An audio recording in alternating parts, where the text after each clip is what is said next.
Okay. Hey, how's it going? My name's Cory Miller, and I don't even know how to start this. Okay, so usually this is going to be a little bit of a different vlog this week, and the reason why is because it's actually 2 weeks worth of time in a single video. That's because I had this whole week. I don't even remember what happened. And look who's driving. I dropped a thing. Don't. Hi. What is this face? At the very end, prepared to fly to Germany for a retreat. So this retreat is something that our organization puts on for people who have been living internationally for the last year, or it's kind of our first term. And so there are people who it was their first year living abroad, either here in Europe or all here in Europe. But anyway, so it was just like, get away, get out of your current context. Let's kind of debrief. Let's talk about cultural transition. Let's talk about how we're all doing, and it was really great. We hopped on a plane and we flew to Stuttgart, and we got on a bunch of trains, and we ended up in the Black Forest, just a small town inside the Black Forest, which is in Germany, which is in the south of Germany. And we were just there. We were there for 7 days. I think it was about 7 days. Part of this whole retreat is to connect with other people in our organization, to talk about what our experience has been, in the last few months, or some people who've been here, 4 months or whatever.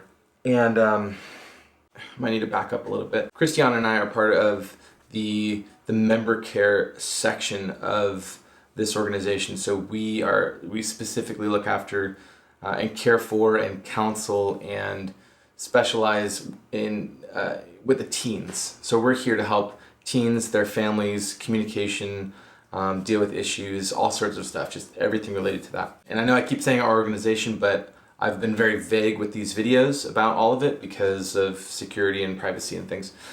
Anyways, so while we were there, we did a couple of trips. We went and saw this outdoor museum with a bunch of houses from all the way back to 1599.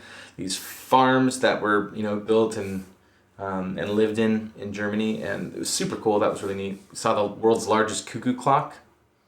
Or Germany's largest cuckoo clock, I don't know. And did some outings, saw a waterfall, went and saw some different shops and stuff. But during the sessions is kind of where everything kind of unfolded, and we were able to connect with people. And one of the things that we did to prepare for this week-long retreat was to take an assessment of our stress. And I didn't really think much of it as I was taking the test. I was just like, I guess I have felt stressed. But one of the evenings, part of this retreat is we have what are called debriefs, and the counselor that we met with kind of went over our test results. And when we saw, he gave me Christiana's and gave Christiana mine, and I started reading through hers, and she had pretty reasonable stress levels, like pretty low, very like underneath the average. And and mine were really, really, really high. And so he says, what does this tell you about this person? And I hadn't seen my results yet. And I look over at my wife, and she's kind of got this kind of face like, oh crap. And so we switched our papers, and based on the answers to the questions, I have above average to like very significantly high stress levels across the board, ranging from anxiety and depressive symptoms, and just like all sorts of stuff that has really only kind of been brought to light, since moving here to Ireland. And so that was kind of a wake-up call. It was actually really validating, because I've felt very stressed, and I've felt anxious about various things. I've never had panic attacks before, and I've had several since moving to Ireland, and part of that is really actually pretty normal.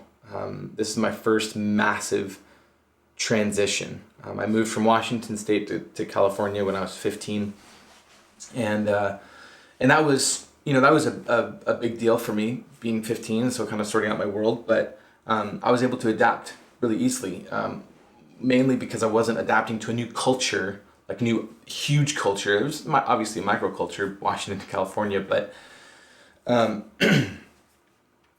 but this was my first huge transition, and so there's cultural adjustments, there's expectations, there's culture shock, there's so many things that I couldn't even begin to scratch the surface in a single video as to what plays into it. And then the other aspect of it is I just am doing a lot. One of the charts they showed us was that when you are pretty settled in a culture, you're settled in your own culture, like let's say you're back home, you're in a place where you've always been, you have kind of this single level, I wish I could outline this, but you have kind of this single level of ability, and that's what you're able to accomplish, and a slightly higher level of expectation. And that's just kind of normal. Like, you always expect more of yourself, so you can always push yourself. But when you move to a new culture, the ability goes way down because you're sorting out how to live someplace else in certain situations. You're learning a new language, you're learning new customs, new protocols. Your brain is trying to process all of this. So your ability it goes way down, and it comes up a lot slower, but your expectation increases much faster. So there's this huge gap where they level back out again, where there's like this massive distance between ability and expectation. And I'm like right smack dab in the middle of lack of ability and height of expectation. And that's played out in a number of ways. Me thinking that I could do more than I could handle, taking on things that might even be low stress, but because it's just another thing, it just adds to all of it. And so it's like my chest is compressing even making this video. The long of it is I needed to verbally process this, and I wanted to share why this video was going to be a little bit different, and kind of just process it out loud a bit. I've been talking with Christiana, made a mind map. Check this out. So I used an app called MindNode to kind of map out my life, to like all of the things that happen in a weekly basis in my head. And I think about around 75% of things during the day, and it just kind of like switches back and forth between all sorts of stuff, but I feel the weight of everything all the time. So this is my brain and life during the week. And this isn't even like fully branched out yet. So there's me, there's organizational stuff, there's relationships, church, Sean West, family, other, and self. So these are all things that are happening in my mind and in my heart all throughout the week, and I feel the weight of all of it all the time. And since moving, I've had a harder time compartmentalizing things, so it's all just happening all at once. And so stress, the more I get stressed, the more I act different, the more I display different kinds of stress behaviors and things. And it's changed me. Not permanently, but certainly temporarily, as I'm adjusting and figuring out what to do and how to move forward. And but I can feel myself that I've changed. Just my personality has changed over the last 12 months. I've been here almost a year. It's crazy. And so I spoke with a couple of counselors while you're there, and it's not a long-term thing if I work on it. It's stress is changeable. So I'm putting into plan, this in the next couple of weeks. I'm going to be cutting things out. I'm going to be saying no to more things as much as possible. I'm going to be decreasing my responsibilities in certain areas so that I can have more margin in my head and be able to be me again.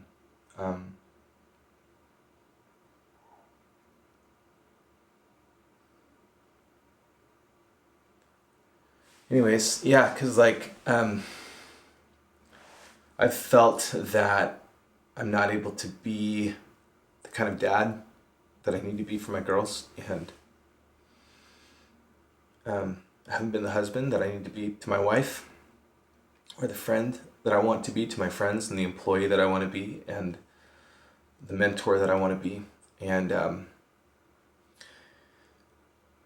so the next steps are for me to make decisions that lower stress so that I can focus on being healthy myself, because I can't help people or be the best kind of me that I can be to the people around me, especially to my family. But I wanted to be open about it. These are things that I know that if I hide, if I shove down inside, if I just let it kind of fester, that it's nothing's gonna come of it, you know. And maybe by watching this video, maybe there are people who also might feel like, wow, maybe there's a lot of stress in my life, and there are things that I can cut out, and there are changes that I can make. And as I've said many times, this vlog is a journey. This is my journey. This is my family's journey, and I want to be honest about all of those things. So the next steps are just to take the stress levels down from like 75 to 80% of holy crap stress, and to take those down just a couple of points. You know, again, reducing responsibility or cutting things out, even if just for this season, because seasons aren't forever. And I'm definitely in a season that is different and has changed me and has had a lot of different outcomes and anyways. Yeah. But I just wanted to share it because it feels disingenuous to just be like, oh, hey, here's, life or whatever, and not be real. Being fake is the biggest waste of time. It's the biggest waste of time. Reality, being real, being who you are, being honest about where your life is and where your mind is and where your heart is. That's the only way that we grow. It's the only way that we can try and sort out this world, sort out this life. And anyway, so that's me. Thanks for watching. I know that this is a different video from some of my other videos, but it's important. It's really important. Thank you so much for watching and listening to me go on about this. I really appreciate you. And I'll see you next week. Promise. All right.